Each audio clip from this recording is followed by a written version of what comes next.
வாழ்க நலத்துடன். இன்னைக்கான விடுகதை என்னன்னு பார்த்தீங்கன்னா, பச்சை பெட்டிக்குள் வெள்ளை முத்து. அது என்ன? கண்டிப்பா தெரிஞ்சா கமெண்ட் பாக்ஸ்ல சொல்லுங்க. இன்னைக்கு காலையில வந்து தேங்காய் தாங்க. இதில பாதி தேங்காய் வந்து சாப்பிட்டேங்க.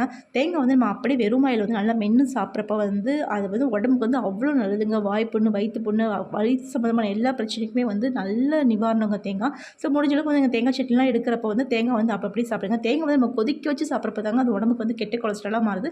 ஸோ முடிஞ்ச அளவுக்கு தேங்காய் வந்து நல்லா பச்சையா சாப்பிட கொடுங்க. பிள்ளைங்களுக்கும் சாப்பிட கொடுங்க. அதுக்கப்புறம் ரொம்ப நாள் கழிச்சு இன்னைக்கு பிளம்ஸ் வந்துட்டு வந்துச்சுங்க. ஸோ பிளம்ஸ் வந்து வாங்கி சாப்பிட்டேங்க. ஸோ இதுதான் நான் இன்னைக்கு காலையில் சாப்பிட்டது.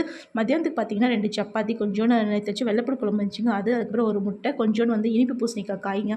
இதுதாங்க வச்சு சாப்பிட்டேன். உண்மையிலே வந்து அவ்வளோ திருப்தியாக இருந்துச்சுங்க. அந்த பழைய குழம்போட சப்பாத்தி கொஞ்சமாக எடுத்து அதோட முட்டையை வச்சு சாப்பிட்றப்போ அப்படி தேவமதமாக இருந்துச்சுங்க. செம்மையாக இருந்துச்சு. இன்னைக்கு வந்து நல்லா திருப்தியாக வந்து நான் சாப்பிட்டேங்க. அதுக்கப்புறம் ஈவினிங் வந்து பார்த்தீங்கன்னா, ஒரே ஒரு டம்ளர் காஃபி மட்டும் குடிச்சேங்க. இதான் நான் இன்னைக்கு சாப்பிட்டது. நீங்க என்ன சாப்பிட்டீங்க? கண்டிப்பா கமெண்ட் பாக்ஸ்ல சொல்லுங்க. உங்களுக்கு வீடியோ பிடிச்சிருந்துச்சுன்னா ஒரு சின்ன லைக்கும், ஷேர், சப்ஸ்கிரைப் மறக்காம பண்ணிருங்க. வாழ்க வளத்துடன்.